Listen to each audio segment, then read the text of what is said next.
Ce qui me passionne dans l'exercice de ma fonction au quotidien, c'est, au-delà de l'exercice d'une fonction juridictionnelle depuis plus de 20 ans, c'est la rencontre de l'humain, c'est le travail en équipe qui m'amène à rencontrer des gens de tout niveau, de toute origine, et qui permettent ensemble d'essayer de faire fonctionner cette petite entreprise finalement de près de 120 personnes.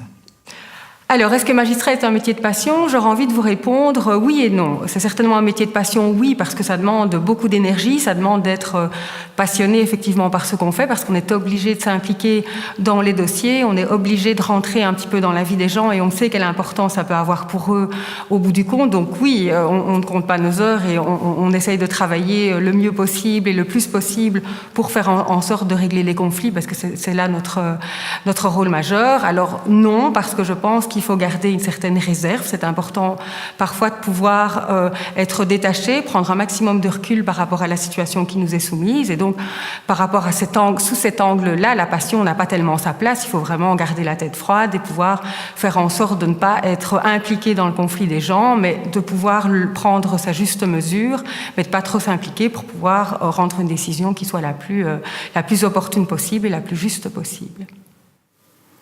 Je me suis toujours intéressée aux relations humaines et dès la fin de mes études, même dès ma première licence, j'avais envie de devenir soit psychologue, soit magistrat.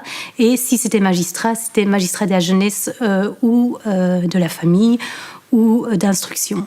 Et c'est vrai qu'en tant que juge de la famille, je rentre vraiment dans la vie des personnes, dans leur vie privée, et ça peut être très violent pour eux. Et l'affectif prend évidemment le pas sur beaucoup de choses, donc ça demande, oui, une certaine psychologie, même si je ne suis pas psychologue, mais c'est vraiment ce qui est enrichissant dans ce métier-là. Et même pour des questions alimentaires, donc financières, de façon sous-jacente, il y a toujours de l'affectif derrière. Donc mon rôle, c'est même à l'audience aussi, de pouvoir canaliser les personnes et essayer que les choses se passent au mieux pour elles, parce que derrière, très souvent, il y a des enfants et c'est mon intérêt principal, c'est de faire en sorte que les parents, malgré une séparation, puissent encore communiquer au sujet de leur enfant. Dans le métier de juge, ce que j'apprécie particulièrement, c'est le fait de pouvoir aborder chacun des dossiers que je traite avec neutralité. Je ne défends ni les intérêts de l'un, ni les intérêts de l'autre. J'essaye de veiller à une application correcte de la loi. Dans certaines matières, les règles de procédure sont très complexes. Cela constitue parfois un frein à l'accès à la justice pour certains justiciables. Et le paradoxe, c'est que ces règles de procédure ont généralement été établies pour protéger ce justiciable. Le législateur a compris cette nécessité de simplification procédurale, mais du travail reste à faire. L'intérêt essentiel de ce métier est d'être en prise directe avec le quotidien des personnes et d'essayer d'apporter une solution à leurs difficultés. Néanmoins, on mesure parfois mal la solitude du travail du juge, puisque la seule partie visible qui est l'audience ne représente que 15 à 20% du travail d'un magistrat. Tout le reste qui concerne les recherches, la lecture des dossiers et la rédaction des jugements est un travail qui se fait généralement seul, chez soi, devant son ordinateur. Ce qui me plaît dans le métier de juge, c'est en réalité d'être un régulateur social. J'ai le sentiment, quand je tranche un litige, de tendre à une solution qui permet de retourner à la paix sociale. Il y a aussi tout un aspect de mon activité qui est lié à la prévention des litiges, qui est tout à fait appréciable aussi, puisque dans un certain nombre de cas, j'ai la satisfaction de voir qu'un certain nombre de parties qui étaient en litige ou qui étaient en difficulté parviennent, parce que l'on a un travail en ce sens, à résoudre leurs problèmes d'une autre manière que par un jugement qui les condamne à ceci ou qui condamne à cela.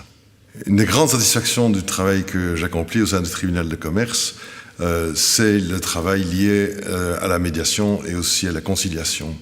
Le travail que l'on réalise au travers de la médiation, c'est d'abord un travail de détection de tous les dossiers dans lesquels on pense que la solution d'un jugement qui condamne ou qui fait droit ou qui ne fait pas droit à une demande n'est pas une véritable solution, ou en tout cas n'est pas la solution la plus appropriée. Et il se fait que l'on constate que dans bon nombre de litiges, on s'aperçoit que la solution la meilleure, c'est celle que les parties trouvent elles-mêmes au travers d'une solution négociée avec l'aide d'un tiers qui les aide à se parler, c'est le médiateur. C'est effectivement notre travail de pousser les justiciables ou de les convaincre de participer à une séance d'information sur la médiation. On leur explique quels sont les avantages de la formule et on leur propose de se mettre en contact avec un médiateur pour régler leurs différends de cette façon-là. La richesse de trancher et de juger avec des magistrats non professionnels, c'est qu'ils nous apportent leur expérience de terrain. Les employeurs, par exemple, sont habitués à la gestion des ressources humaines, à la gestion des entreprises. Certains sont juristes, d'autres économistes, d'autres spécialistes en gestion, et c'est un apport considérable. Et en ce qui concerne le monde du travail aussi, les délégués des organisations syndicales qui défendent sur le terrain parfois certains de leurs travailleurs, c'est bien aussi qu'ils nous apportent leur éclairage. Mais dans leurs fonctions, évidemment, ils sont juges et ils sont totalement indépendants et ne sont pas là pour exercer un mandat. C'est simplement aider la justice à être humaine, sociale et tenir compte des réalités du terrain.